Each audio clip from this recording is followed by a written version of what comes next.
There are two individuals in the Bible, specifically the New Testament, that are referred to as being full of grace. Mary, the mother of Jesus, and Stephen, who was martyred for the cause of Christ.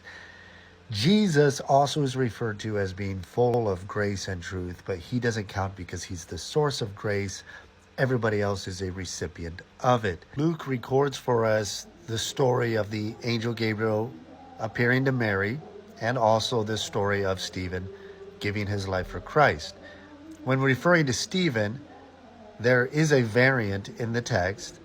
One variant reads Stephen was full of faith. The other variant reads he was full of grace. Theologically, it means the same thing, basically. Now, the way that Luke uses it, referring to Stephen, is more or less using it to indicate that Stephen is the one who had received the grace. That's where the emphasis is being placed when it says he was full of grace or full of faith.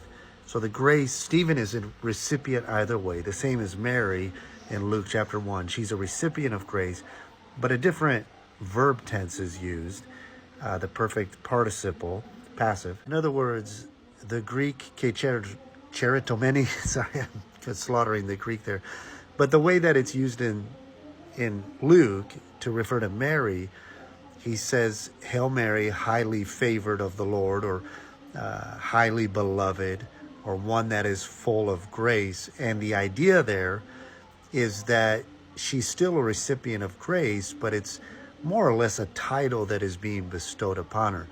The only equivalent you find in the scriptures is in the Old Testament book of Daniel. Daniel also has this title bestowed upon him in the equivalent Hebrew. It's the same tense, the same voice. It's a passive, it's a title bestowed upon him. The angel says, Hello, Daniel, highly favored, highly beloved. This is a title that God bestowed upon Daniel. So there's a connection there between Daniel, who reveals to us the coming of the Son of Man, and Mary, who is highly favored as well, who actually produces in her womb the Son of Man. I think it's important to notice that Luke specifically and intentionally uses two different Greek words to describe Stephen and Mary. There's a reason why. The same as there's a reason why when you look at Luke's usage of the word adelphos, for example, he's very deliberate in that usage as compared to the equivalent, or another word that's very close to it, which is suggenes in Greek. Suggenes is used for extended family. It can be used for cousins, aunts, uncles. Adelphos is more specifically used for blood siblings, blood relatives, close immediate family, but it doesn't always. In a broader sense, it can refer to a brotherhood if it's used metaphorically, but the rule is, when it's used literally, it generally is used for blood relatives. So when Luke uses adelphos, every time he uses it in the literal sense, it always refers to, every time, blood relatives, blood siblings. Whereas when he uses suggenes, he uses it to describe extended family. Like Mary, when she went to visit Elizabeth, the angel says, Behold, your suggenes, your kinsman, your cousin, is with child. He doesn't say you're adelphi, or the feminine equivalent of adelphos. He doesn't use that to say your cousin. He's very deliberate in making this distinction. When Luke says, repeating the words of Jesus, and Jesus says, when you invite people to a feast, do not invite your friends, your family, your brethren, okay, or your kinsmen. And basically, he uses those two words.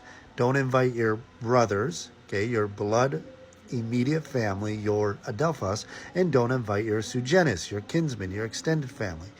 The point is, when you read Luke, every time it's being used literally, it is blood relatives. So when Luke refers to Mary, his mother, and his adelphos, brothers, coming to seek him, you have to assume that these are blood relatives. Now, could they have been Joseph's children from a previous marriage? That is possible. And that's the only other explanation if Mary remained a perpetual virgin. However, the only problem with that is when we see the flight into Egypt, the angel says, take Mary, your wife, and the child. There's no other children in the picture. And after the death of Joseph, at some point after Jesus is 12 until he begins his ministry in his 30s, Joseph falls off the scene. Obviously, there are other children in the picture at that point. And those other children that are in the picture are the ones that are with Mary, the ones that are caring for her. The only other option is maybe I'm arguing out of silence, and the fact that the angel doesn't mention other children, it doesn't actually mean there weren't other children. I'll give you that. And maybe the children were full-grown adults. That's a possibility. But that's the only possibility. Adelphos, when used by Luke, only refers to, in the literal sense, blood brothers. But adoption is just as strong as blood relation.